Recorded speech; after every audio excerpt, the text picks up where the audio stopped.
All right, good evening. This is Stan Rasmussen, Chair of the Sustainability Advisory Board.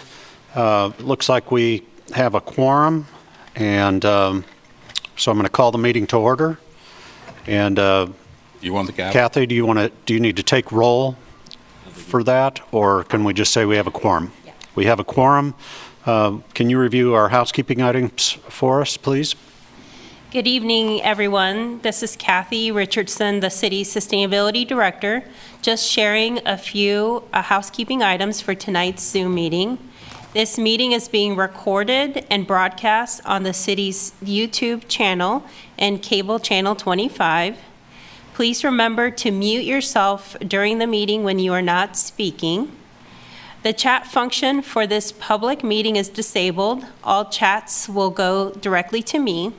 All board members, please keep your video on. All others, keep your video off unless you are participating during the meeting. If you have any trouble, you can send me a chat. The city reserves the right to mute people or turn individual videos off to minimize distractions during the meeting. And then just a reminder that there is another board meeting tonight, so we ask that this meeting wrap up around 7:15. And now I'll turn it back to you, Stan. All right, thanks, Kathy. The next item on our agenda is to approve our minutes from June. That was the first meeting I've missed this year. I'm probably just going to abstain on those, but I would ask if you've had a chance to review the minutes, can we have a motion? This is Nancy Muma. I would make a motion to approve the minutes of the June meeting. Motion for Timmy, second. We've had a motion to approve the minutes from our June meeting and a second. I didn't hear that there needed to be any edits made to those. So all those in favor, please signify by saying aye. Aye. Aye. Any opposed? And I guess I'll abstain instead of saying aye. Okay. All right, the next item on our agenda is to welcome Vice Mayor Bart Littlejohn to our meeting. We really appreciate you being here tonight, Bart. Back-to-back nights for you. The city commissioner's work is never done. Yeah, I'm all full of candy and Coke. Yeah, So I believe it. got a hyper-caffeinated vice mayor. Yeah. Well, welcome. We look forward to hearing a little about you and then hearing some, whatever you'd like to talk about concerning environmental, energy, sustainability. Cool. Please, Bart. Yeah, thank you guys for having me. I really appreciate it. And I was really looking forward to the invitation when Kathy extended it. But if you don't know, I actually got my start in neighborhood work. I was a neighborhood president for the Pinckney Neighborhood Association. Was also a part of the County Health Improvement Plan Steering Committee. And was a part of other various organizations across town, like St. Patrick's Parade Committee, Junior Achievement, things of that sort. So I am proof product of the fact that if you get your name on enough lists and on enough boards that you attract attention. And I did, and it's little bugs are put in my ear, and I decided to make the big leap in the city service, and here I am. Great. Yeah. Great. Yeah. So, but yeah, it's in another aspect. One of the reasons why I'm glad to be here is I'm keenly interested in sustainability and resiliency for our cities and our city in particular. Because Kansas is a unique place because. As anybody knows from Kansas, the eastern part of Kansas looks totally different than the western part. So, and they have to deal with distinct issues certain to their environment. So, I know out west they're dealing with a lot more water conservation and water issues on the higher order than we are. We're a little bit lucky. We're in between two water sources, being the river and the lake. So, but we still. I'm hopeful that we're still mindful of resiliency because I have a feeling, like everywhere else, that'll rear its ugly head for us sooner or later. So, yeah. Would you like us to ask you questions? Sure. Do you Go for it. want to talk more, or how No. would you like to go? I usually don't like to talk. You can go ahead and ask me questions. Well, I guess I would open it up to our board members to see if we have any questions for Commissioner Littlejohn. Nancy's hand is raised. Nancy, please. Thank you so much for being here with us tonight. I really appreciated your vote last night on the ban for single-use plastic bags. I think it's a real great step forward for our city. And I'm wondering if you would be open to thinking about banning or limiting other single-use plastics as well. You know, there's a recent study that came out that showed that the lakes in our region are filled with microplastics. And if you decrease the single-use plastics in the area, it decreases the microplastics. So it seems like it's an important step to think about. Yeah. I mean, I'm always willing to look at anything and kind of divvy it out. So I'm open to that. So now, granted, I can't say one way or another, but I'd love to look at the information. So Great, thank you. yeah. Nancy, this is Stan Rasmussen. When you're referring to other single-use plastics, could you give examples? Yeah, things like plastic forks and plastic cups that are used in restaurants.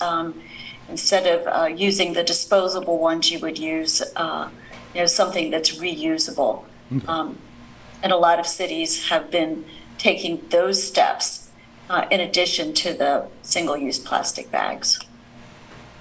Yeah, I'd be interested to, like as part of that, to see what those other cities have done, just in regards to expanding that, the reach of that a little bit. So, just curious because I think previous travels have come through Denver and upstate New York and things of that sort, and I know they've gotten pretty far along with what they've done in that regard. So I'd be curious to see what other municipalities have done. Great.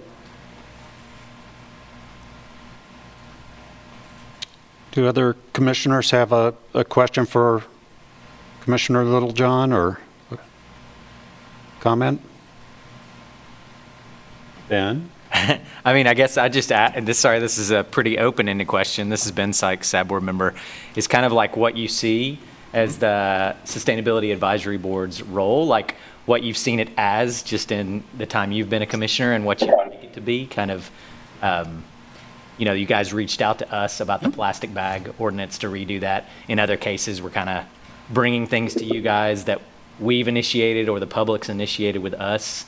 We're pretty different from some other boards in that we don't have tax that we're trying to distribute, or we're not trying to approve, historical designations for things or recommend those to you guys. So I just love your kind of general opinion about what's an SAB, an ideal SAB look like for you guys, or what could we do better in terms of being responsive to what you guys need? Well, yeah, it's I think a little bit more like what you've been tasked with, kind of helping us make a lot of our practices a little bit more sustainable in our city, and kind of help us find more ways to achieve that and be a little bit more resilient.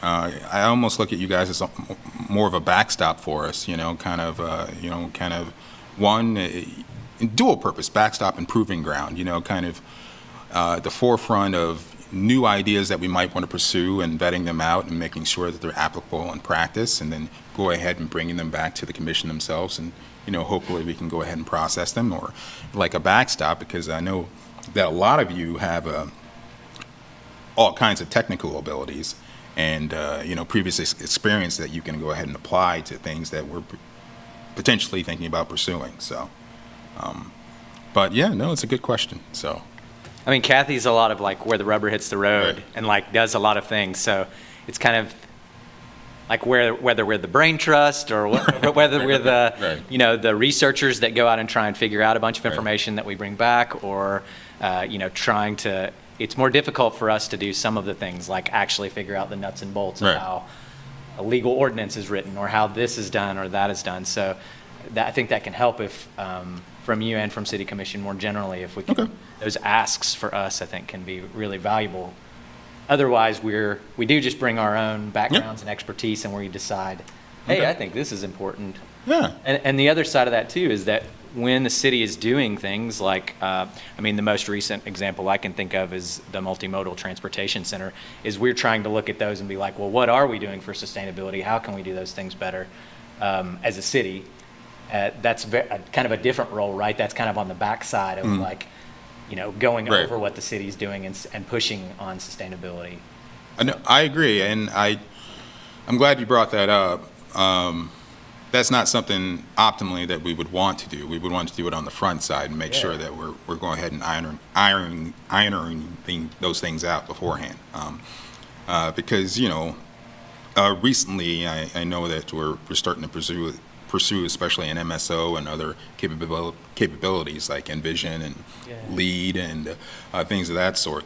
So that's of a high degree of importance to us. So I'm hoping that the multimodal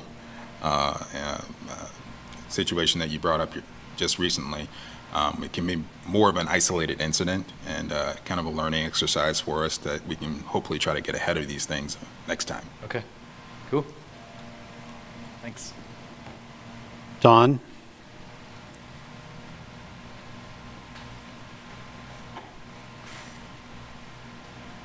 Hi, Vice Mayor. This is Dawn Hawkins, SAP board member. And this is kind of overall, but wondering if you have ideas about how the city can achieve its renewable energy goals set forth in the Ordinance 9744, where we are striving to achieve 100% clean renewable energy by a certain timeline. It sets forth 2025 for municipal operations, which is just 2 years away. 2035 for all energy sectors and municipal operations, 2030 for electricity citywide, and by 2035 for all energy sectors citywide. It's pretty lofty goals, but needed and important. Do you have ideas about how we can get there? How we can bring city staff all on board and bring their ideas and to the table and make some real changes? Yeah, it's I agree. Those are pretty lofty goals, and I'm glad we have them out there because you need the deadlines and expectations if you want to go ahead and meet them and exceed them. So I think we're getting along on that process a little bit more.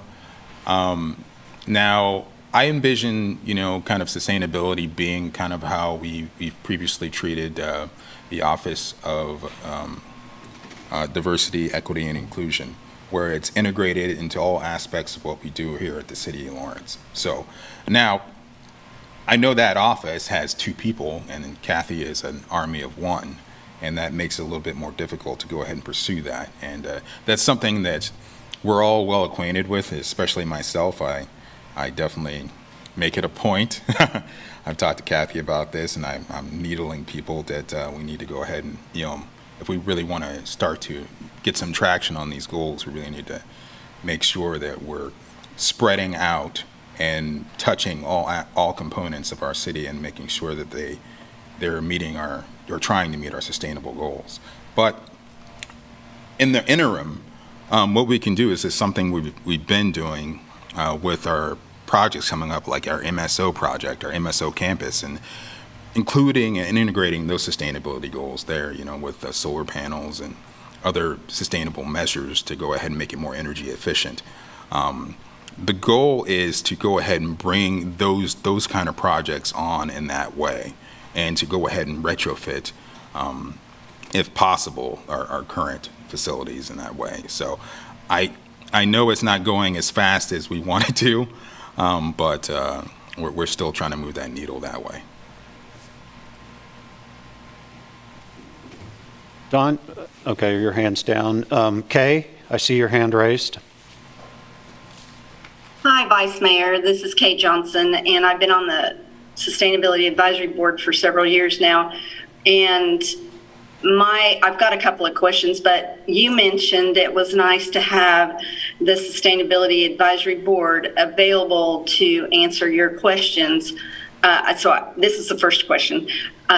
What would you do if the Sustainability Advisory Board doesn't exist, which I heard there's a distinct possibility that it will be eliminated in the committee review versus committees. We do have a lot of expertise, and we do provide oversight for a lot of the different projects, and we have caught things like the transit building. And so my question is, if the Sustainability Advisory Board is disbanded, what would you do? Well, I'd be lost. No, it's it's a little bit of levity, but hopefully it doesn't come to that. I know that the board on boards or the board on commissions still has another meeting to go, and I'm hopeful that get a little bit more clarity regarding that. But I mean, we are still holding fast to the goal of integrating sustainability throughout what we do in the city of Lawrence. Now, in terms of having a formal committee, I'm not sure. So, I mean, I would hope that, in some aspect we would, but I really couldn't tell you until, more information comes out regarding that committee. So. Well, my perspective is I worked for the city of Wichita for 10 years, and when you have staff that are auditing your own activities, then you can find different projects that have had issues or need more assistance, or at least in particularly some areas like development, that those areas can be found on the front end. But if you don't have staff and you don't have somebody watching the projects in general, like our committee does, then you don't have anybody looking at that. And whether or not you, and my other question is, you've embedded the sustainability goals into different departments, but what training have you done for the different departments? The transit department didn't have any training, and they actually, except for the two, there was some assistance with MSO for the transit building, and actually the consultant actually said, well, heat pumps are not a viable alternative in Kansas, which that is absolutely false. So even consultants that the city's hiring are making statements that are not accurate. If you don't have people that have expertise looking at these projects, even on a voluntary basis, because we're obviously not paid, you're not able to actually follow through with those goals. And until you actually, I mean, the way I look at it, you get a lot for the Sustainability Advisory Board, because we do a lot of this in our own, all of it in our own time. And if you haven't hired the people individually in each department to watch those, how can you even know what you're missing?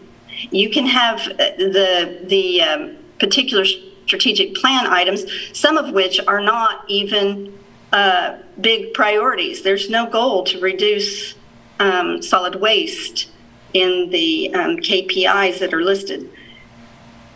And quite frankly, the Sustainability Advisory Board wouldn't even ask for our opinion on the KPI development. So I see this as a really big problem. If, in my opinion, if the Sustainability Advisory Board goes away, then the city of Lawrence will be no different than most of the cities and towns around the state of Kansas, because nobody will be looking and focusing, really focusing on sustainability. And you can write plans all day long, but if you don't have the staff to look at those plans, then you're not going to get much. So I hope you'll do whatever you can to keep our board solid and as a separate entity, because to me, it's a real problem. I see your points. See your points. So now I have another question. Okay, go ahead, Kay. Thank you. We are looking at a variety of different things. Obviously, the Land Development Update Committee, I'm the representative for the Sustainability Advisory Board. It was a special carve-out so that we would have representation on that, which I really do appreciate. There are many things that are coming up for the city of Lawrence, including land development, including development of virgin property or green property in other locations with annexation or whatever. It's real important that the sustainability goals that are set out in 2040 do get adopted in this land development. So have you looked at any of this information on the Land Development Code update? Are you familiar with that? Not as of yet, but I'm looking forward to, gosh, I think it was either last week or the week before, I asked city staff for an update on that. You asked about the climate change plan, but and the open space plan. I'm sorry, you're right. Right. But the land development code, no, I'll probably have to get with Commissioner Finkeldye and get an update on that, because I know that he has been integral in with that committee, and I really do appreciate his leadership, because it's been really good, and the consultants that the city has hired, they're a good group of folks. So I appreciate that. But I think there's going to be, at a certain point, it's just like when Plan 2040 was coming down to the final days of review, whether it was going to be approved or not. There were many hand-wringing sessions about some of the discussions on 2040, and those are going to be similar to some of those things. We want transit-oriented development. We want a lot of different things associated with. It's great to annex, but it needs to be developments need to be done in a better way than they've been done in the past. So I would encourage you to get involved in that as the different modules come up. Just so, because let me tell you, I got a notebook that's this thick. And we've only done the first module, so there's supposed to be 3 modules, and it's just, you should dip your toes in it a little bit, because there's a lot. I was about to say, you're really encouraging me there, Kay. It's like, no, I want you to be involved. All right, okay. So thank you on that, and I do appreciate your support with the plastic ban rules, because plastic bag rules, because it is a step in the right direction for us, and I appreciate your support on that.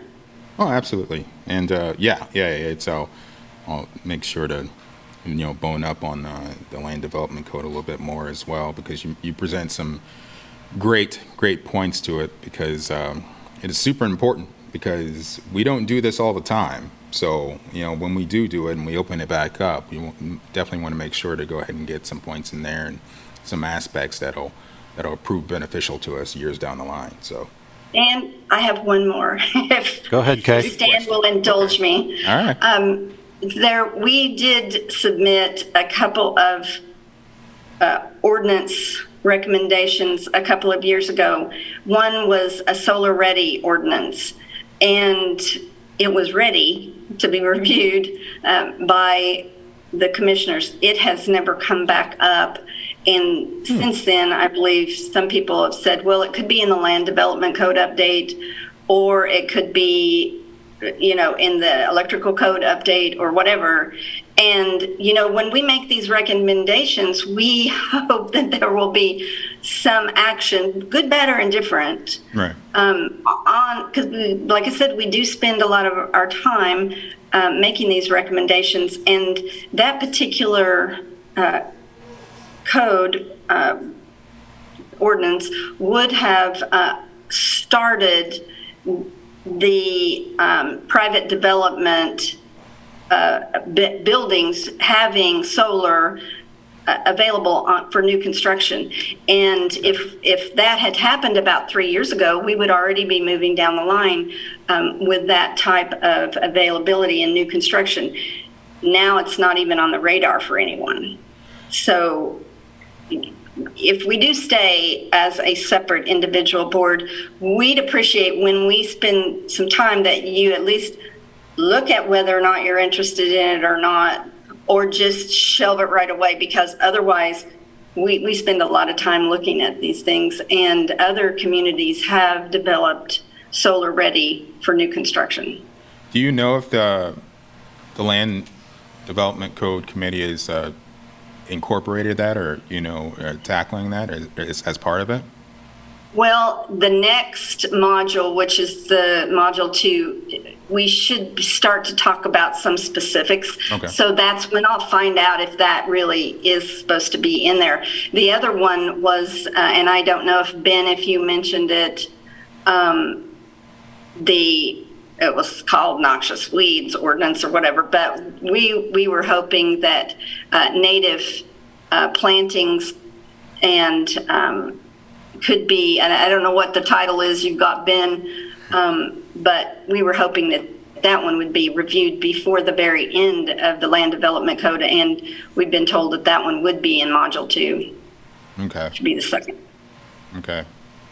And a lot of hours were spent on that, and Ben, I don't know if you're interested in commenting, but I'll be quiet now, and thank you very much. No, that's all good. I can comment in a minute. You go ahead, Stan. Thanks, Kay. Did you want to comment? I think it's really tricky because a lot of our things can get filtered into things like the Land Development Code.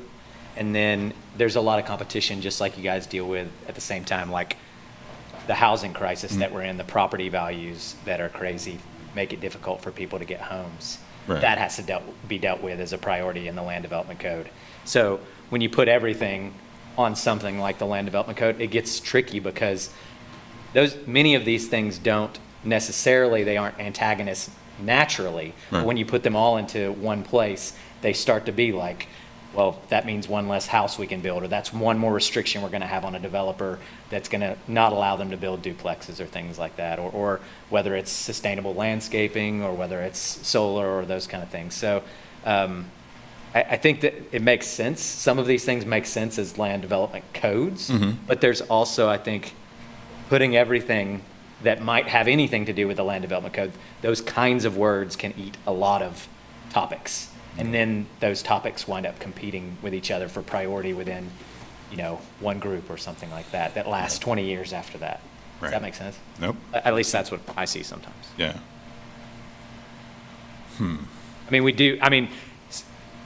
Arguing that we should have sustainable landscaping, I think is a relatively low-hanging fruit that we have before. But it's undoubtable that we also have a housing crisis in our city. Right. And when we're trying to debate about those two things in the same space, I don't think many people would argue that we should have prairie plants in our front yards over having affordable housing or getting people off the street if they want to be. Right. So Right. It puts you in an unfair. it sounds like, yeah. it sounds like we're trying to argue one over the other. Right. Right. So, but I think you've said this before, and certainly as being associated with neighborhood associations, sustainability and incorporating those kind of values into the community groups that you're in help with those kind of problems over time. They help with stormwater retention. They help with property values. They help dealing with some of these kinds of things. So, Absolutely. but it's one of those things that kind of Yeah. is the end of the train, Right. oftentimes, even if it's easy to get on. Yeah. And Sorry, I didn't mean to hijack your time. No. You're fine. No, You're fine. Is there anybody else that wanted to speak to Commissioner Littlejohn before I jump in here? Kathy, I might ask you to make a few comments when I'm done, if you want to highlight some things that you're proud of, or you have this opportunity one-on-one with him to say a few things about your work. Yeah. But before that, Commissioner, I'm really proud of our recycling program that we have here in town, that we can put all of the waste into one container. I think that's a good program. I know it presents challenges to HAM to deal with all of that. And they have some challenges associated with recycling, but I still think it's a good program. I'm really proud of our community for doing that. As you have an opportunity to move the city farther along on sustainability and resiliency, I would encourage you to think about expanding that program to commercial businesses. I think there's a lot of businesses that would like to recycle in our community, and I know some business owners who would very much like to be able to pay a fee or get a dumpster that they could put recyclable materials into, but it's not open and available to commercial entities. So they gather up their recyclables themselves and take it to drop-off points around the county and have to handle it themselves. And I just think that getting those economies of scale by getting even more recyclable materials can also make our products more competitive when we're trying to sell them and market them elsewhere. So something for you to consider in the future there. Next is, I am currently on the Boards and Commission Structure Committee, and 2 meetings ago was the last meeting I was at, and when we left that meeting, I thought that everybody was pretty much saying, okay, we're going to leave the SAB as a standalone committee. Then the last meeting that was in July, which I was out of state and not able to attend, it appeared that the board members at that meeting are leaning more towards recommending either elimination of the SAB or kind of treating us like a task force that could be called into session when the city manager or the city commission wanted feedback on a particular item, a particular topic.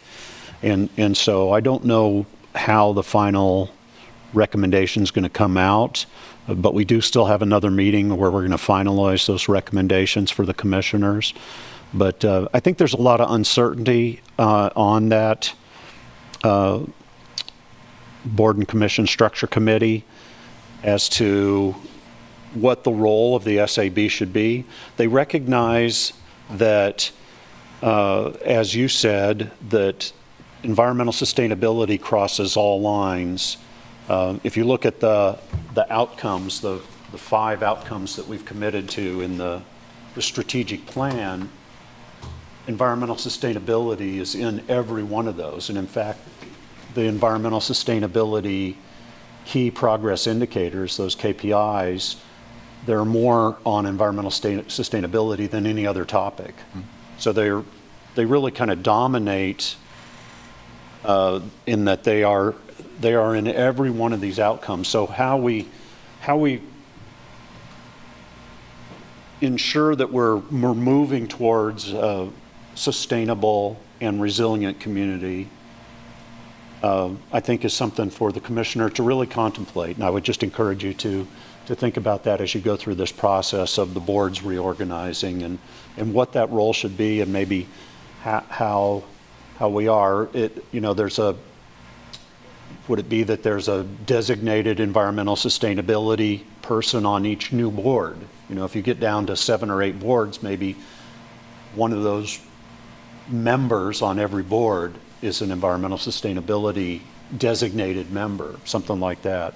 And that wouldn't be out of the ordinary, because there are other boards where you have, you need to have an architect on this board, or you need to have, an accountant or an attorney or something like that on the board.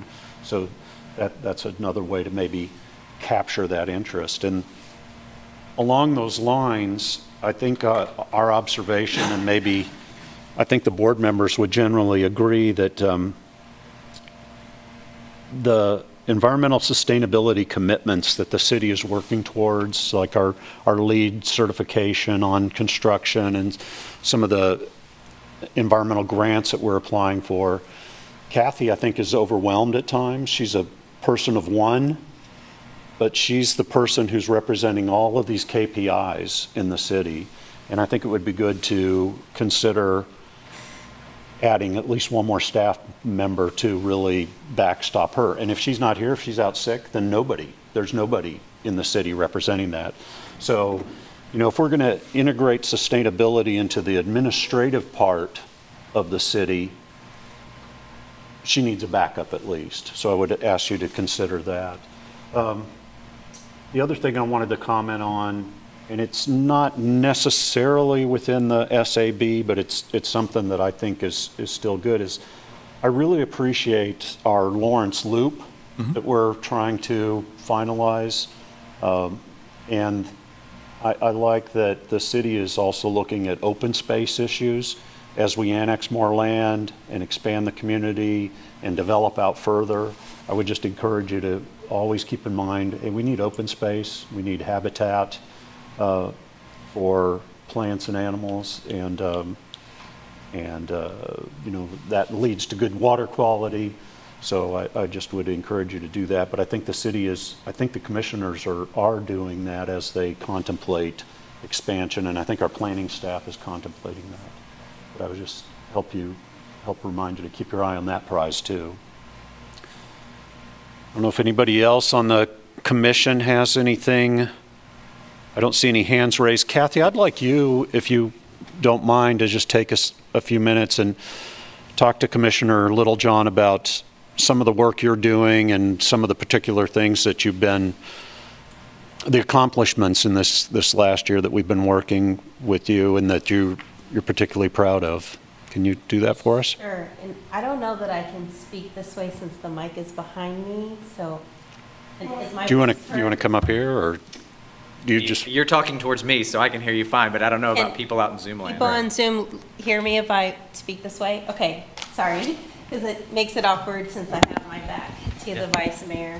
But yeah, when you were talking, I did kind of jot down some of those notes of just even like the last year of the accomplishments, and on the staff side, and working with the Sustainability Advisory Board and working with the county as well. So some of those things of highlight, are the commission's support for us to go for the Lead for Cities leadership program and certification process. So we've already started the leadership program, and we're going through the scorecard and everything that we're going to need to pull together for the certification process. So that's very exciting, and we appreciated everyone's support in going through that process. This kind of takes place of the old STAR sustainability rating system, so it will be a new sustainability framework for our city, and it will identify, where we're doing well and where the gaps are. And this is cool because it compares us cities to cities, all the cities that are going through this process or have been through the years. So very appreciative of that process. And I think next year, when we finish the certification process, it's really gonna help highlight where we need to do some more work for sustainability, so advance sustainability. Also, it was so awesome to receive support on the Sustainable Capital Projects Policy. This is big. I don't know that the community as a whole understands what that will do for our infrastructure projects and new facilities that the city will embark in the future, and building, and also some of the retrofits that will have sustainability as a focus. So I'm very excited about that, and the support from the advisory board, the community, and the commission.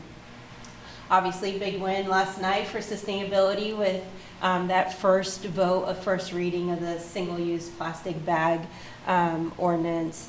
I do hear a lot about, sustainability being a department of one here with the city of Lawrence, and there are challenges and there are moments where, it's overwhelming because there's a lot going on. But I will say that, I've had a lot of support from all the other departments, and really kind of one of this internal saying that we're passing along is, it's not a department of one, it's a department of all, because all of us are doing sustainability work.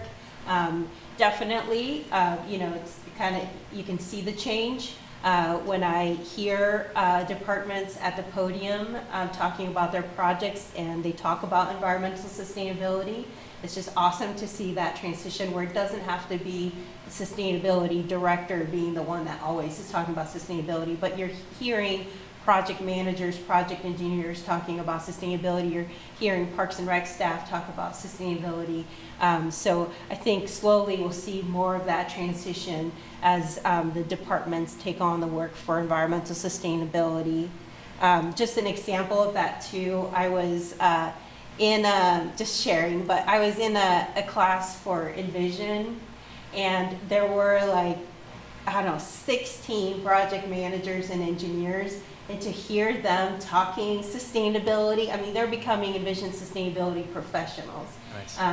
So for the city to be investing in that training and saying, yes, this is a priority, and you know, what we're going to consider for projects moving forward was just totally awesome. So I wanted to mention that. And then the other thing I wrote down, so while last year there was kind of that separation between the city and the county sustainability offices, so now there's an office within the county and then an office within the city.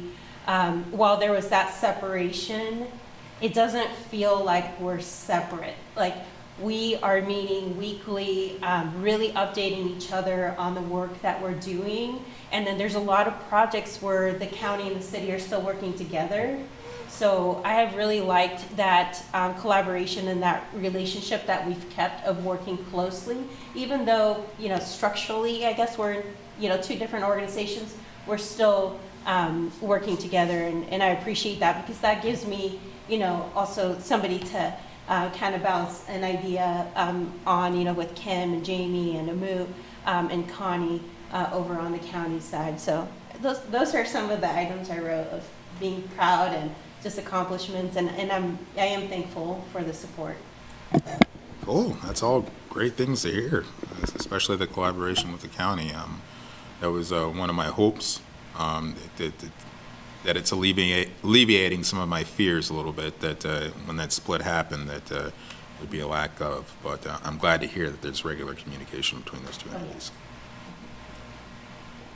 Can I just say, so one thing that you know, when you're talking about a parallel in DEIB and that kind of being instituted, all this training that's going on, I think is fantastic. And continuing to have people, especially that are trained within staff or even city commission, that when they're not hearing something about environmental sustainability on a project, it's like glaringly obvious that that's missing. And people go, well, what about the environmental sustainability component? Kind of like, the more people that integrate that into their way of thinking, whether it's on city commission or staff or just people out, citizens, right? The more it just becomes part of what we do, and that every single thing has, you know, even though we're not Hayes, we can still have initiatives that are trying to save water, right? Yeah. Or things like that, anyways, that's really awesome within what you're saying. I agree, because I really do think that it's going to come for all of us. Like, you know, just water issues. So, yeah.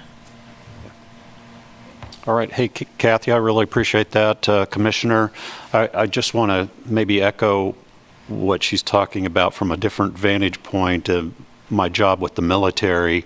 It gives me a lot of pleasure to see the military talking about protection of the environment and really incorporating that into the culture of the military, where you hear generals now saying things, you know, like protection of the United States also includes protection of the environment, you know, and that makes me feel good, and it feels good to hear that.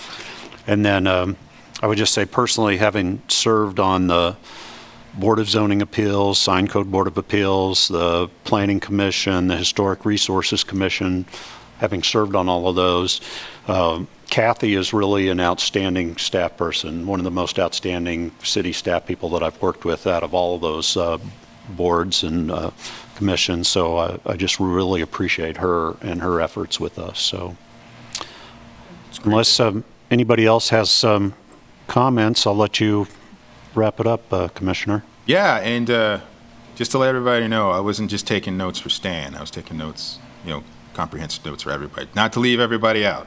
So didn't want to do that. All right. But yeah, I just wanted to go ahead and thank you all for inviting me, and this is really informative. I'm really glad I was able to, be here and, kind of get a lot of feedback and, kind of, supplement my learning on this a little bit. So, like I said, took some notes, and I'll also look back at the video and, hopefully be able to make even more progress in the future on this stuff. Well, we really appreciate you being here. We know that there's a lot of demands on a city commissioner's time, and you were here late last night. Oh, I and want to sit in that seat so long. yeah. Oh, I'm yeah. So we really appreciate you taking time out of your day and your schedule to come meet with us. We very much appreciate that. Thank you. Well, thank you all for having me. I really appreciate it. So, Bet. all right. All right. We'll take a brief break for about a minute or so, and then we'll reconvene. It's this chair.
And Rasmussen, we're going to reconvene the SAB meeting. Next item on our agenda is the report from staff. And so, Kathy, Yeah. your turn. Thank you. And I did kind of highlight some of the projects with that conversation with the vice mayor, but just something quick on the sustainable capital projects policy. Just wanted you to know that while the policy has been passed, we have a staff group that's working on a guidance document for all our project engineers and project managers.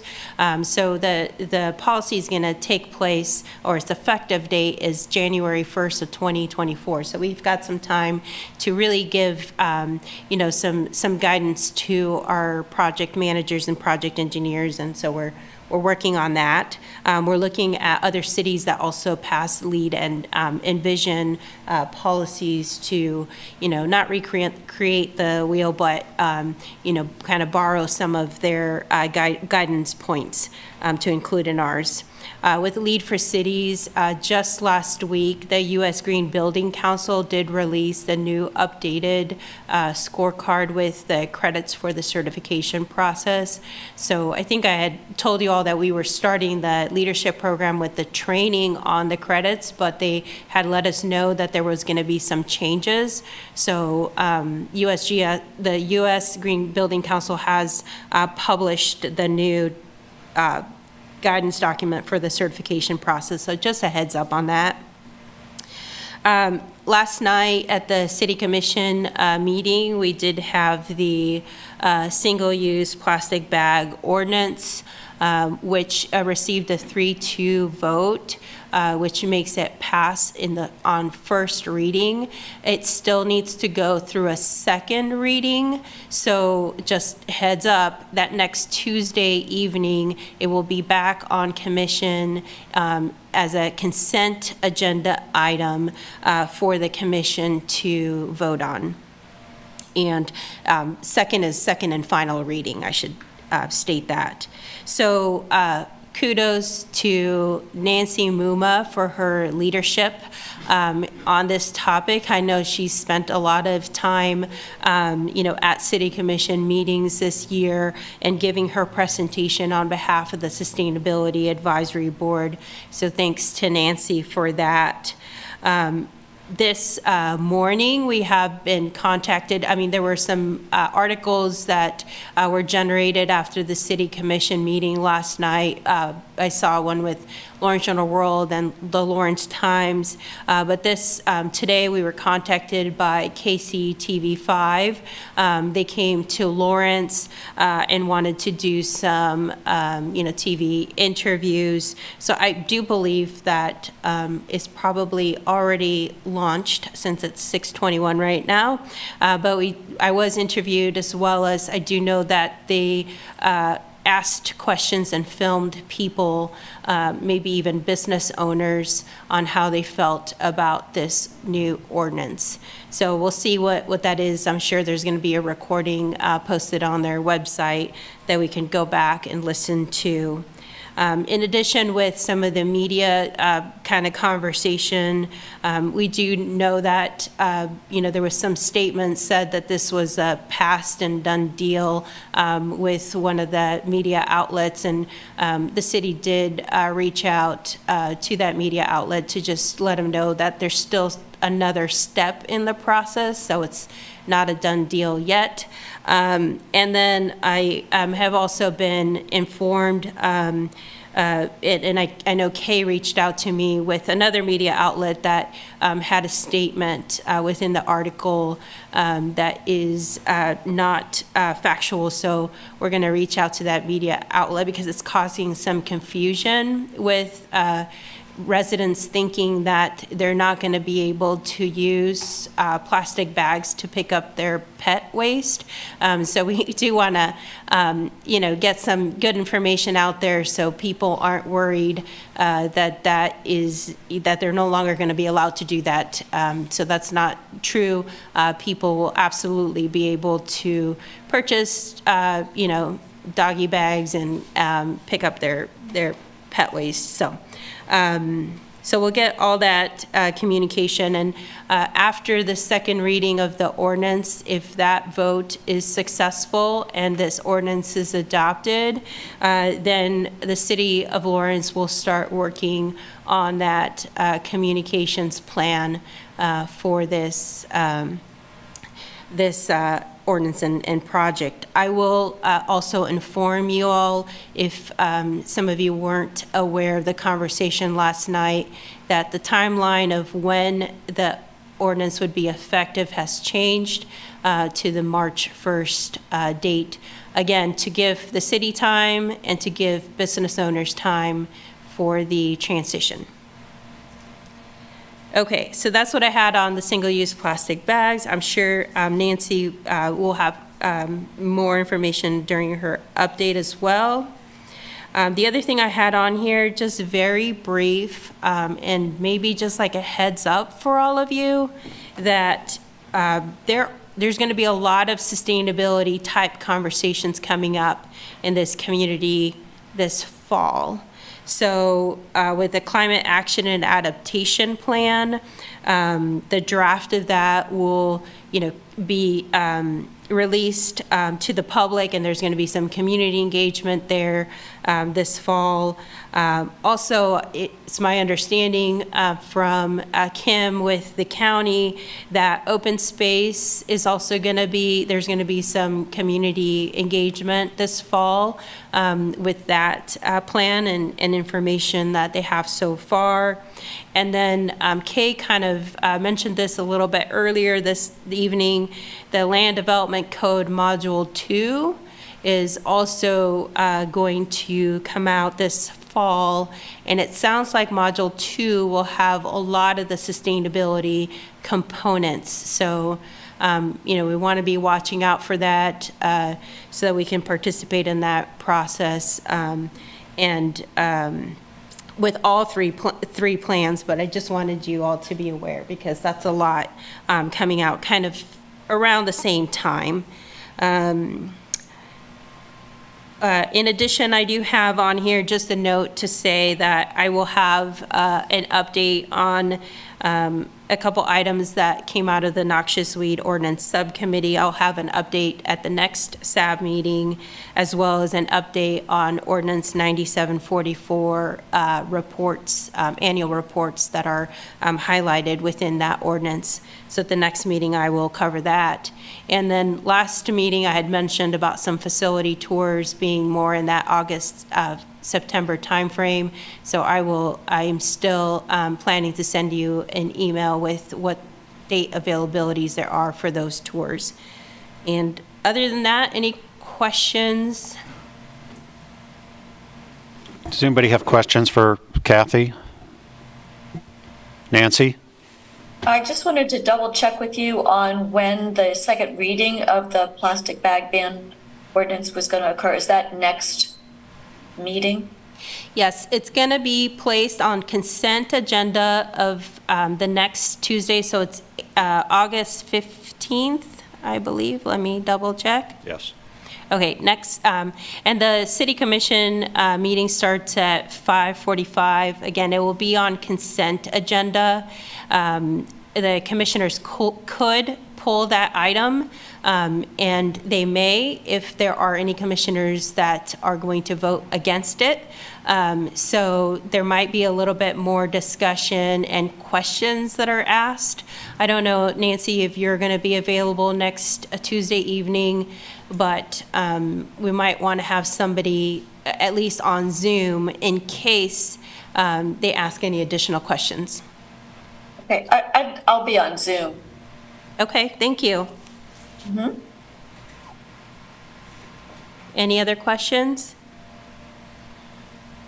Kathy, this has Ben Sykes, SAB board member. Are there any things, not this time, but in future, if there's anything coming that you see on the horizon that are things that we might contribute to, I would love those too, because a lot of times the reports are, here's what has happened, but I think you, more than any of us, are aware of opportunities for grants or things that we might contribute to in doing research, or how are the educational initiatives around the plastic bag stuff going to get rolled out, ways in which we can contribute and maybe in some ways lighten the load, or at least do some research around do we fit into this grant or things like that. And I know that we definitely don't have your expertise, but if there are things that you see on the horizon that are 1 month, 2 month, 3 months time frame, I would love to hear those too as part of the staff report personally.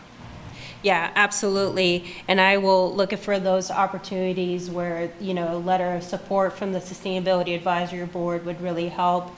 We are looking actively at all the grants that are coming out and possibilities there, and how we may participate in those. So I do think that there's, action items from Sustainability Advisory Board that could help. I did also, the reason I wanted to alert you of like climate action and open space and the land development code is those are really important community conversations to be a part of as those are released. And there might be, again, maybe SAB has a subcommittee or somebody wants to take on making sure that certain feedback is provided on those plans. I know actually with the climate action plan, there is a subcommittee that is actively, reviewing the plan and providing feedback. but maybe Sustainability Advisory Board also wants to kind of look at that open space and Kay's lead with land development code update.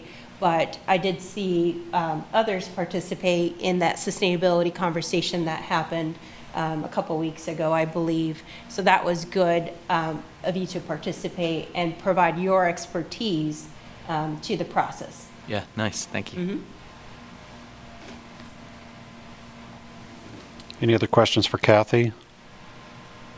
All right, thank you, Kathy. The next item on our agenda is to receive updates from our subcommittees, and we'll just go in order that they're listed on there. Nancy, could you talk to us about the Climate Action Plan Subcommittee? So a draft of the Climate Action Plan and Sustainability was reviewed by the subcommittee, and we made a number of suggestions to Jamie Hoffling. Many of them were focused on trying to take items to make them stronger, more forceful. And then also a big piece of that was to make sure that we had greenhouse gas inventory and specific goals that we could add to that. And I understand now that that information is available and they are in the process of incorporating that into the strategic plan. So we hope to get another version of this fairly soon for additional feedback. We don't have a meeting set up yet for the group that's giving direct feedback. So. And that was on the Douglas County Climate Action Plan is what you're referring to, right? That's correct. I'm sorry, the Douglas County Climate Action Plan. Okay. Any questions for Nancy?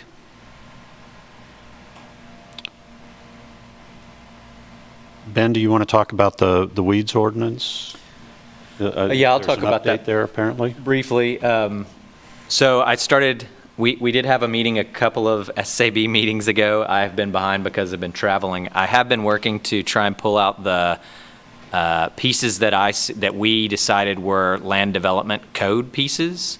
Some of those are linked. There were also some suggestions within the subcommittee talking about potentially, do you need to alert the city that you're going to be doing sustainable landscaping so it can be pulled off? So we have more discussions to have, and we'll plan a meeting this month. One of the important things, and I look forward, Kathy, to the updates about the noxious weed list specifically. If that gets changed outside of this ordinance, that will probably change the structure of the writing of the ordinance, because noxious weeds is kind of one of the two major components of it. So if we're able to achieve those goals through that avenue, we'll want to change it there as well. But we're going to have another meeting, but I have been working with the text of the ordinance and separating also, as the commissioner suggested, the background and the history and the KPIs that it's trying to fit from the language of the ordinance. But of course, that'll need to be very tight in terms of what we're proposing to do. Pretty much the update. Okay. You're listed next for the Food Policy Council. So yeah, we had our July meeting at Haskell. We had a new member, Mackie Moore, who's the dean of the Haskell Indian Nations University's Business School, and he stressed kind of the importance of food for Indigenous people. And Haskell Indian Nations University is an incubator for food sustainability initiatives, tribal companies trying to get more things going. They have a lot of new stuff that's coming online. A few things that came out of that meeting were, one, I didn't hear you. So one of the things that's coming down the pipeline is I think it's the Douglas County Sustainability Office is hosting a Kansas Healthy Foods Initiative Advisory Board meeting on September 21st. And so that's thinking about food and healthy food, of which sustainability is a key part. One of the big things we talked about were the challenges with the culinary commons, which for people that don't know is kind of basically a common place where people that don't have space for restaurants can go and do that work out at the Douglas County Fairgrounds here in town, or at the edge of town. And there's been a huge surge of people that want to use those places. And part of that may be because we have one of the lowest fees. There are these things in other places, but we were one of the first, and we have a low fee. So there was a suggestion potentially of charging an out-of-county fee if you're from out of county. And we ultimately, I think, paused and didn't decide to do that right now, but we wanted to collect what information there might be about who's been using the Culinary Commons. You can think of people that have food trucks or can't afford, a large-scale restaurant facility. That we have a facility, if you didn't know, here in town where people can go and do cooking, and they can rent it for a certain amount of time. But it's very popular. So they would do like food prep there? Yeah, so they could do like cook large-scale stuff and food then prep. take it out in a food truck? Yeah, But it's exactly. not like a pop-up restaurant or something, right? No, it has like a lot of the equipment that you need for food prep and like large-scale equipment that they can do a lot of that work there. But it's been super popular, and so part of the issue is like how's the county manage those things? Oh. Yep. I had no idea. And just the last thing is that for those that don't know, there are currently 4 main working groups within the Douglas County Food Policy Council. They are Food and Farm, Health Equity, Forward, which is about diversifying the food system, and EcoDevo, which is about trying to economic development within the food system plan. So if you see intersectionality with what you're doing and some of the working groups with the Food Policy Council, I know they'd be happy to collaborate. Or you could reach out to Kathy or Connie Fitzpatrick, who's the Douglas County Food Specialist. Did I get that right? Well, she's the staff liaison. Staff liaison for the Food Policy Council. Thanks. Thank you, Ben. Any questions for Ben? I see none. Kay, do you want to give us an update on the development code? Yes. You kind of gave Commissioner Littlejohn an update, but maybe recap for us? Sure, I'll be glad to. So the first module came out and comments are due, let's see, I believe it's September 15th. There is, if anybody wants to look at it, all of that information is online at the Land Development Code. And I can actually send Kathy a link and she can email it out. But there's an online version which you can actually add your comments directly.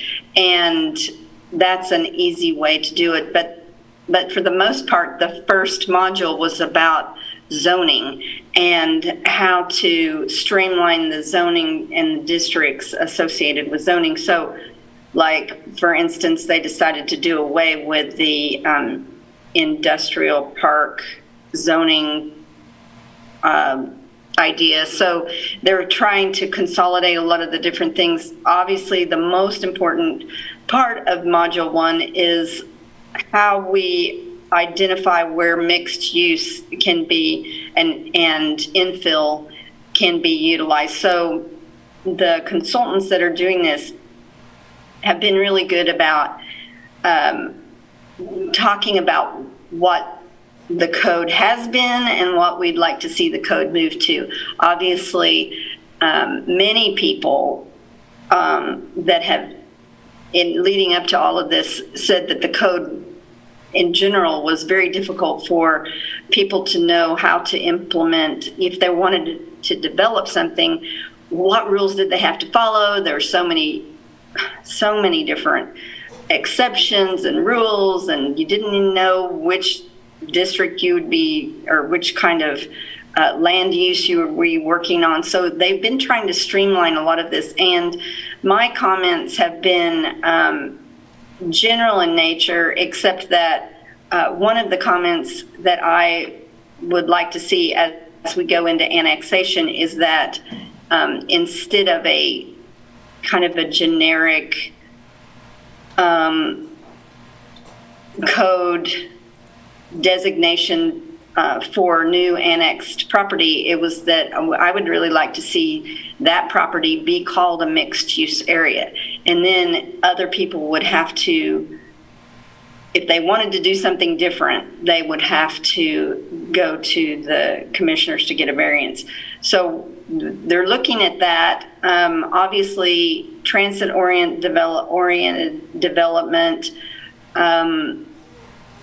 native landscaping, native plants, landscaping, a lot of those sorts of things are in the next module. And I'm going to tell you that that's really where a lot of our expertise are going to lie. And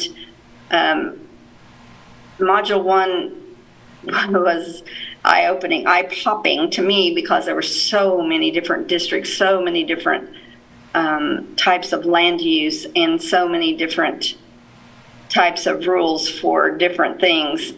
One really good thing is that the ADU, the smaller ADU that was, which is alternative development unit, or auxiliary development unit, I guess is ADU, means it's a smaller unit that could be put into somebody's backyard, or an apartment dwelling over the garage or whatever, so that encourages infill development. That has been a big focus of the first module. And if you're interested in infill development, you should look at some of that in the first module. But I really believe that the second module is going to be where they're going to talk about parking and lighting, and a lot of the landscaping, and a lot of the things that we would be most interested in contributing to. And let me see, I found off. Let me see if I can find my little. So we're also trying to, and they've been really good about trying to bring in the Plan 2040 information, so that the information that they are addressing includes the items that are addressed in Plan 2040. And Plan 2040 has specific language regarding sustainability, including land management resources to maintain natural functions, developing land use regulations, incentives to reduce greenhouse gas emissions. So there's specific things in Plan 2040 that we're going to be looking at in this particular module. Properly manage natural resources to ensure sustainability, marketability, environmental protection, and value for the community. Mitigate impacts caused by noise and light pollution and development activities. Develop a sustainable, interconnected, multimodal transportation system. Promote sustainable building practices by leading and promoting green building standards and practices, and by creating incentives and reducing barriers to improve opportunities for distributed generation of renewable energy sources. So this area, like I said, they have the Plan 2040. Those words that I said were used in the slide presentation to say that they will be addressing some of these issues. So if you have parking issues, development issues associated with, particularly with our new annexed properties that are going to be developed, we need to be sure that we're incorporating a lot of those. There will be many sessions that you can get up to date on. They have not produced the Module 2. They're going to be working on that. None of the committee members have a draft of that yet, but I would expect to see that in the next 3 to 4 weeks. Michael Allman's been participating. I think well, at least he was on this group. I don't think he's here now. At least I don't see him right now. But in a separate sustainability discussion, Ben was there, Kathy was there, Kim Kreiner-Ritchie was there, Jamie Hoffling was there from Douglas County. Any of you that were attending some of those sessions, feel free to chime in, and I would like your opinion about any of those things that you heard them talk about. I missed a good part of that particular meeting, but like I said, I participated in quite a number of the other ones. I didn't get to attend all of them. I did mention in that particular meeting, I'm concerned about flooding. Obviously, when they start developing the annexation areas, there are areas that they're planning to annex that are a little bit more prone to flooding in certain areas of those annexed properties. So anyway, that's kind of an update. I don't know what the schedule is for Module 2 because I don't know when they're going to release the draft. But usually once we get the draft, we usually have about 2 weeks to review it. And then we have a meeting, but they will also be starting usually after we meet. Then they have public comments and public hearings. There were probably 8 public meetings, I believe, regarding Module 1. There'll probably be at least that many more for Module 2. So I'd be interested to hear, Ben, if you had anything to add, or Kim or Jamie or Kathy, and I think Michael's not on here anymore, but I don't know that anybody else participated in. Thank you, Kay. Ben, did you want to comment, or? I mean, I'll just say 2 things that struck me I went to a couple of the in-person meetings that were here, and the 2 things that struck me are one, this is from the first section that they're focused on.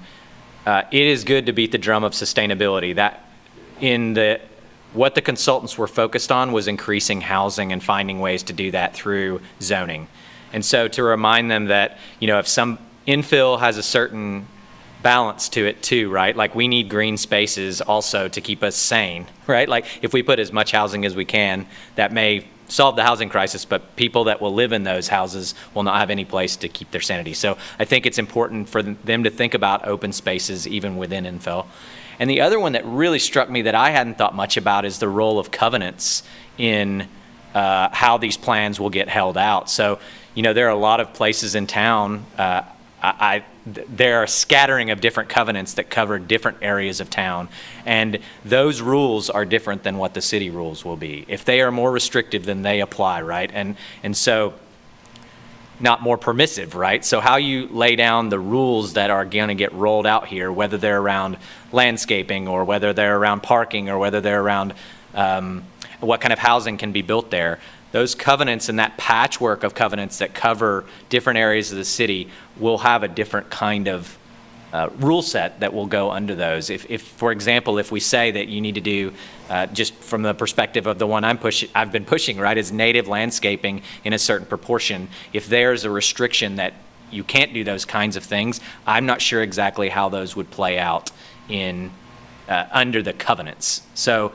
And I actually asked, I can't remember, I was sitting next to a different city staff member of like, is there a map of the covenants and what their restrictions are? And apparently there's not, because half a house in one district can be under one thing. And so I just didn't have an appreciation for that. But for those that are thinking of the land development code covering the entire city, overlaid on top of that is HOAs and other kinds of covenants that modify even these new rules that will be set out for the land development code. Yeah, covenants are a property interest. They run with the land. Right. They're not, the city has nothing to do with them. It's Yeah. the property owner that's. Yeah, so I didn't I guess I just didn't understand that. I mean, that's just my naivete, I guess, but Yeah, that's tricky. it came up as a feature that we talked about for quite a while in the meeting I was in. Kathy, anything else? Yes, Yeah, I go have ahead. 2 brief items to add on to the conversation. So we did ask tentatively when Module 2 would come out, and we heard October as the month. So just, again, be watching out for that around that time. And then the second thing, Ben had mentioned that he's been going through the noxious weed ordinance and kind of pulling some stuff relevant to the land development code.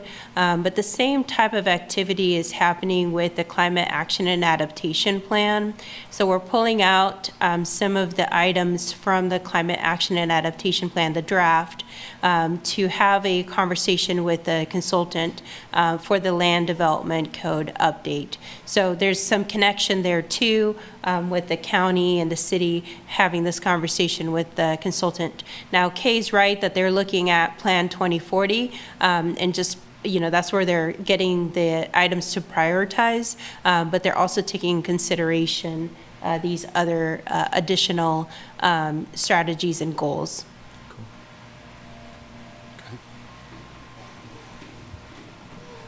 Nancy, you have a question? I just have a question for Kathy, based on what Ben said. I would be surprised if the covenants could take priority over the state or the state laws or the city ordinances. Is that the way it works, that the covenants take priority? I would think the city ordinance would take priority. No. The covenant would not take priority over a city ordinance or a state law or a county ordinance, but the covenants could be more restrictive. Yes. They could always be more restrictive. But so, for instance, as Ben was saying, if we have something that says 10% of the planting has to be native, then they couldn't make that less than 10%. Is that correct? No, but they could say you have to do 20%. Okay. All right, thanks for clarification. Thanks. Any other comments or updates from our steering committees? I'm not seeing any hands raised or anybody. The next item on the agenda is an update from me on the Boards and Commission Structure Committee. And you kind of heard part of my summary for Commissioner Littlejohn. You know, I'm sorry I was not able to be at the last meeting. I was, like I said, I was out of the state and not available. I have gone back and watched the meeting, the recording of it a couple of times, and I wanted to point out that John Nalbandian, I think, was pretty, I wouldn't say forceful, but he had a firm opinion that, and I'm going to kind of paraphrase for you. He said that if you can integrate sustainability into the administration, then you have a consistent advocate, and it eliminates arbitrary action. Institutionalization is a good thing, and we need to push to make this more internal, make sustainability more internal in the city. So he was a vocal advocate for, rather than there being a separate SAB, making sustainability more of an internal administrative program. And City Manager Craig noted that right now Kathy's just an office of one. He said those words in the meeting, but he did also say that it was likely that they would be hiring additional staff to focus on environmental sustainability. I don't know which way they're going to go, but having watched that, my impression is that there's going to be a recommendation that the SAB be dissolved, or there was also discussion about maybe it becomes more of like a task force for specific issues, and I could see that also happening. I think it's yet to be determined. We will have another meeting. It's not been scheduled yet. I don't know when that's going to occur. And then I think the city commissioners themselves will have some opinions about this as well, on what they see needs to be done with the SAB. And I would say there were a couple of surprises for me in this last meeting, because the meeting before, when I left that meeting, I felt like I had a pretty firm grasp on where things were headed. And we were not alone in complete changes from the meeting prior. The Airport Advisory Board, I think, was very much surprised with the recommendations that came out of the last meeting versus the one right before it. They're in a similar situation. So I think, you know, if you're interested in the future of the board, you know, you can attend these structure committee meetings. They're public meetings. They're open to the public. You can participate either in person or via Zoom. So keep that in mind as well. With that, Nancy, you have a question? Could you let us know when the next meeting is so that we can attend and advocate for sustaining the Sustainability Advisory Board. Sure. I will make sure that Kathy's aware if she's not already aware, and she can send that out to everybody. And, Okay. and are you advocating strongly for maintaining the board? I didn't think I had to, because the last meeting I was at personally was that we were going to have it as a separate board, that it was not going to be dissolved. So I haven't had that opportunity. So I hope you do it the next meeting. Okay? So that also brings up my same question. Should we go ahead and start talking to the commissioners about this? Because it sounds like maybe a done deal. Now, we don't want to fit into the regular, I mean, there's quite a few boards that are going to be eliminated. And I know there's consternation for a lot of those other groups too. I feel very strongly that this should stay a sustainability advisory board, not a task force, not an ad hoc group. This is our group is different in the fact that they do have so many KPIs in all these different areas. And while I think it's very applaudable that MSO is doing what they're doing, and it's definitely the right direction, I don't think the other groups are doing the same thing. I don't think they have the time to do the same thing. And if we're not reviewing these projects and plans, nobody else is.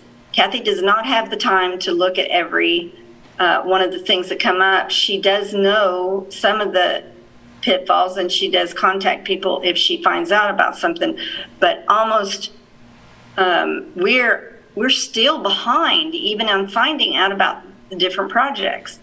And it's ill-conceived to me to have this many KPIs in all these different departments and do away with Sustainability Advisory Board.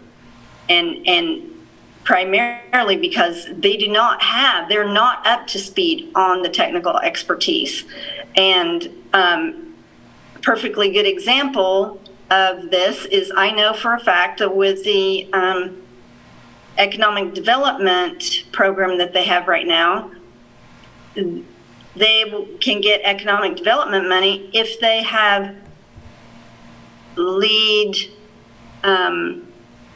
if the projects they'll get a certain amount of economic development, or at least tax credits, if they are lead conforming. That doesn't mean that they're lead.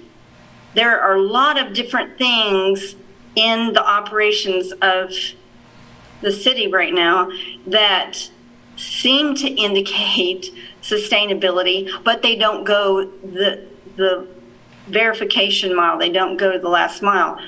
And I feel very strongly about we all bring different things to the table, and I'm sure the other boards say the same thing.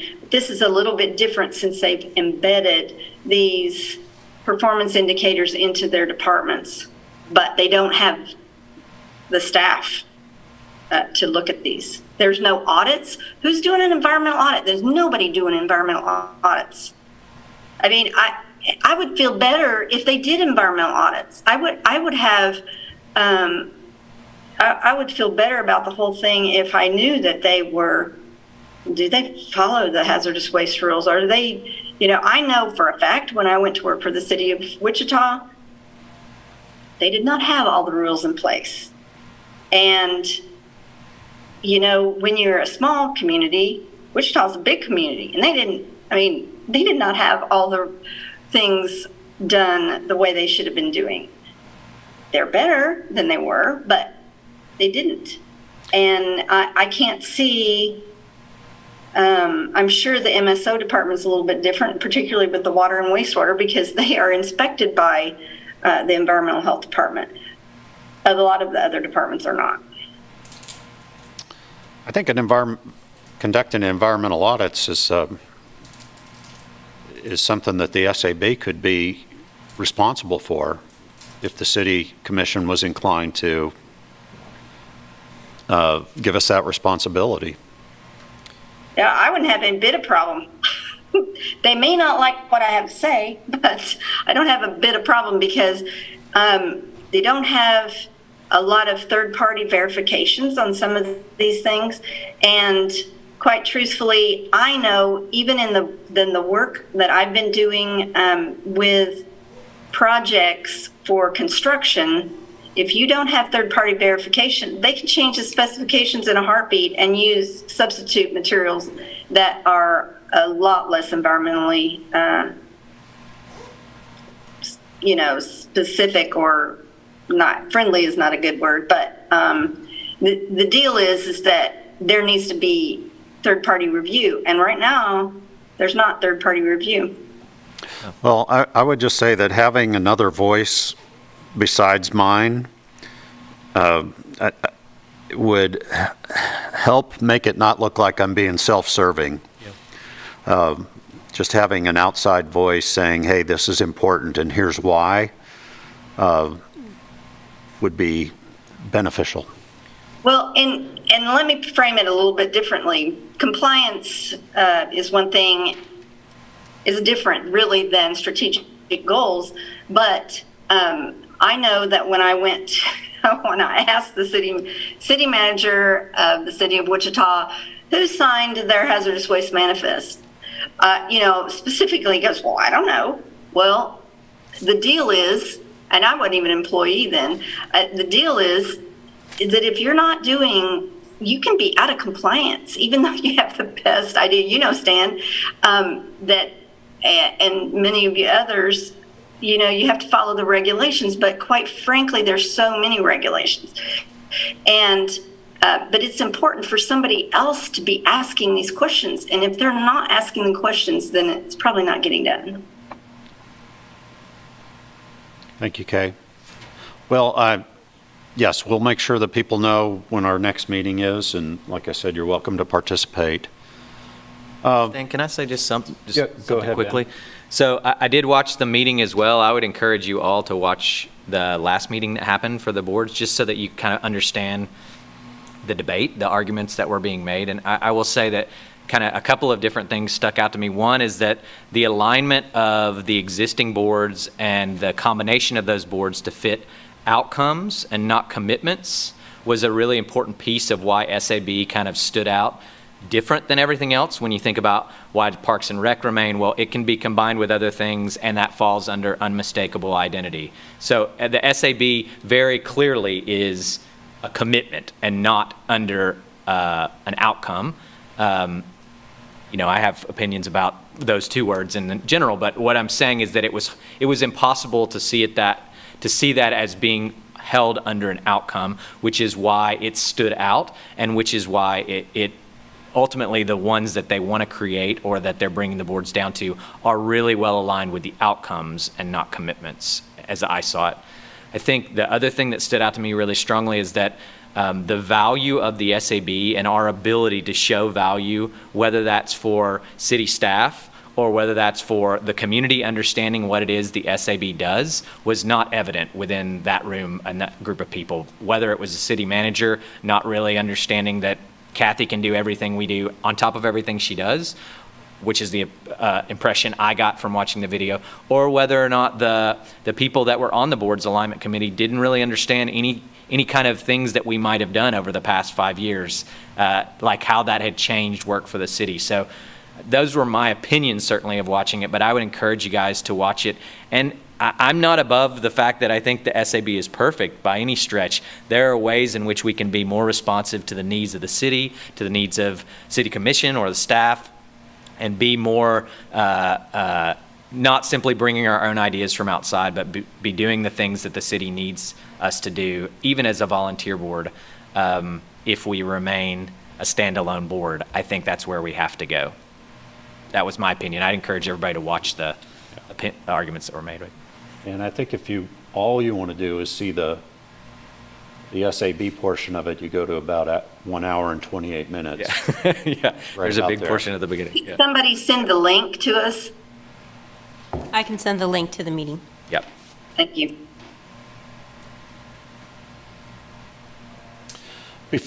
The next item on the agenda is public comment. Is there anybody from the public? There's nobody here. JT, Looks like JT. JT Thornburg, please.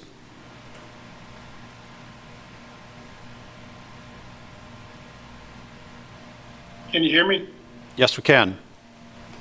I've got a couple quick things. Number one, congratulations. I know how many years you all have put into that bag ordinance. And I admire you. Stick-to-itiveness.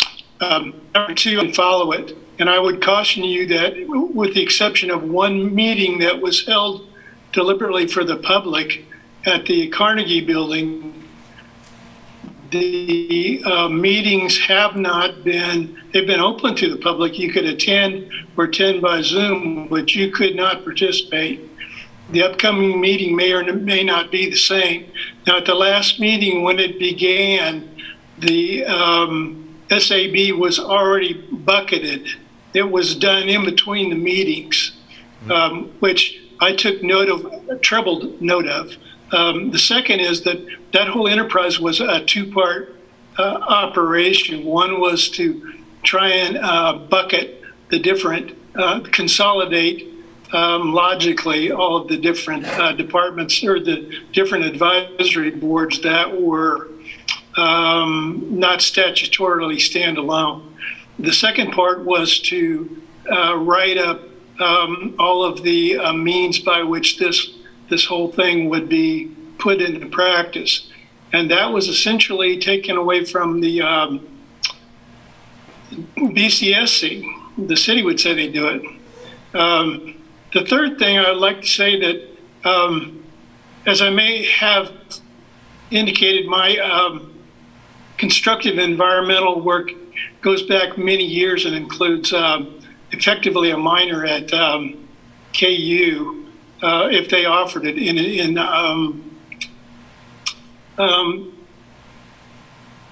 geez, I'm a little nervous, I'm sorry, environmental studies.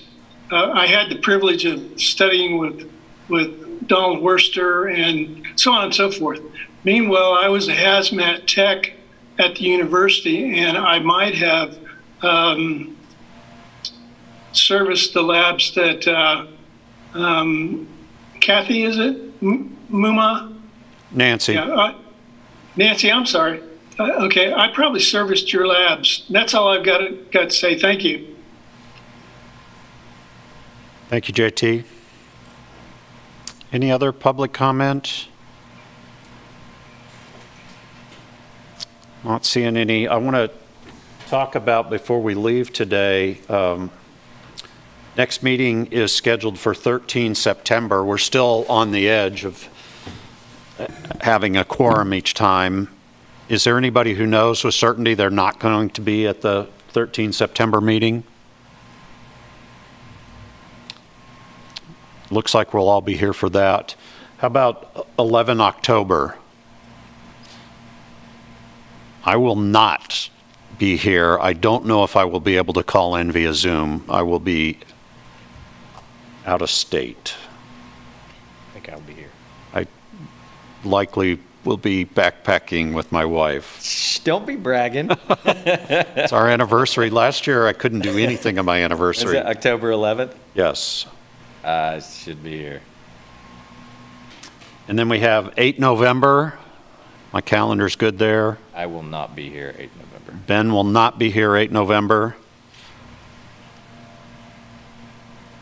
No, I will, sorry. The Oh, he will be. conference doesn't start till the next Okay, week. oh, good, good. And then 13 December.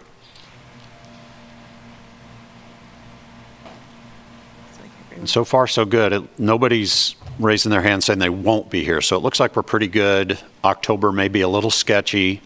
If you know you're going to be gone in October. I can send the emails to just ask when we're closer to the date. Okay, Kathy's going to follow up and kind of check on us for I would just ask for the rest of the year. Okay. And then we can kind of plan that way. And in December, we'll be selecting the chair new chair for the SAB. I'm hoping that will be Ben, and at that point, we'll need a new vice chair, so you might want to think about if you're interested in serving on that. And I have a question. go ahead, Kay. So what's the time frame on this board of boards? When's that supposed to go to the commissioner? So, this is Kathy. I'm going to give an update, but please don't quote me on this because this is just what I've heard as an update, and this may change, the timeline may change. So this is not a set in stone, like this is definitely the plan. But the components I've heard are, number one, staff was working on a document that summarizes the last discussion that this committee had. That was the meeting of July 12th. So that document that summarizes what their recommendation is will be presented to them at the next meeting. So like Stan, I have not seen that it's been scheduled yet, but I heard it would be soon. So I'm assuming within the next month or so, there would be a meeting of the committee to review this recommendations document based on their last conversation. And if there needs to be any changes or anything like that, that would be the discussion at that meeting. Now, the transition plan, which JT had talked about, that transitioned out of committee work to staff working on that. So that is something that is not necessarily, I've heard, is not necessarily going to go hand in hand with the recommendations to the city commission. There may be an opportunity where the recommendations from the committee goes to commission first, and we hear what the commission's thoughts are and their feedback before we finalize the transition document. So with the commission's feedback and understanding of where we go, what the direction is, then staff will work on that transition plan for the boards. Does that make sense? And that would be like another city commission meeting later on. So it doesn't sound like changes will likely happen to any of the boards this year. We might be hearing some updates later on, in October, November timeframe, but it looks like we will be having the meetings that Stan just mentioned that lead us to December. And again, this is all up to the city commission as well. They might wish to postpone or extend this conversation into next year. But certainly, there's the component of submitting the recommendations to the commission, getting their feedback, and then running with that direction, and then completing the transition plan. Yeah, and just to kind of piggyback on what you're saying, Kathy, I mean, I don't have any inside information, but just the practicalities of it, I don't see anything happening this calendar year, nothing being finalized, and with the election coming up for two new city commissioners potentially, or we'll just say for 2 city commissioners, this whole thing could be up in the air as to whether or not it moves forward. It could be delayed even further. So I just don't see any action happening this calendar year personally. I think we need to proceed like normal. Yes. So my follow-up question is, can we ask for another Sustainability Advisory Board member, even in light of the fact that we may be eliminated, but it makes it very difficult when just having one person be gone or 2 that puts our meetings in jeopardy? Yeah, if we have 2 people gone, we don't have a quorum. We can't have more than one person at this point, so. I would just advocate that we think carefully, and I would like to have personally more action items on the agenda apart from moving meeting minutes forward. What we're talking about is needing a quorum when we're trying to push things forward, like a letter that we need to support grants, or when we have recommendations for the city. So the more we can push those things forward, the more we'll have need for a quorum beyond saying, here's what we did last time, I approve of the minutes. Personally, sorry, that's a very personal feeling of the more action items we can have. I think the discussions with everyone are hyper valuable, but I think we also can make more things happen where we need the quorum, I would say. And I have to agree with you, Ben, also that begs the question of, do we need the Sustainability Advisory Board if we're just talking about some of the meetings we've been to? I think that we need to pull off and look and find out about the Solar Ready our ordinance that was submitted 3 years ago. We need to start making those recommendations again. I just want to say I agree with Ben and Kay. I think that's important to have action items on each and every meeting agenda. It wouldn't be beyond me to have the Sustainability Advisory Board start making comments collectively on different items that are coming before the Land Development Committee, so that if there are some things, it is so hard to really pinpoint some of the things in Module 1, but in Module 2, that will be a whole different story. And there may be several different items that we could say, look, as a Sustainability Advisory Board, we recommend the Land Development Committee the code update include and we know that Ben has information that we could easily incorporate to that recommendation. There are several things that we know about infill, we know about mixed use, we know a lot of those different things that we could make suggestions and make direct recommendations as a board. So we'll be working on our agenda for next month's meeting here, and then probably in about 2 weeks. And so I would welcome suggestions sent to Kathy, not to all, but send a suggestion to Kathy on action items that you think we could take at our next meeting. For example, the Solar Ready ordinance, I've never heard of it until tonight. I'm not familiar with it. Nancy, your hand's raised? Just the icon, okay. With that, we've hit our 7:15 deadline. I think we need to close the meeting. All those in favor of adjourning, please say aye. Aye. Aye.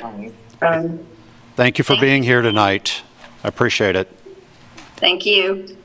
Thanks, Kay. How's the environmental conference going? It's very interesting. Very interesting. I wish more of you are all here in Manhattan with me. I'm at the KDHE Environmental Conference, and lots of discussion about Panasonic, lots of discussion about several new things coming down the pike, and obviously PFAS. Obviously PFAS. Yeah, I was supposed to be there today, but I ended up having to stick around for a headquarters call. It's very important, so. Well, you have to do sometimes what you have to do. The attorney in my office is attending, though, so I'm going to get a good report from him. Well, I'll start looking out for the person. Thanks. I've been trying to meet with a lot of people. His name is Matt Erb, E-R-B. Okay, cool. I'll look. Okay, cool. Thank you. See ya. Bye.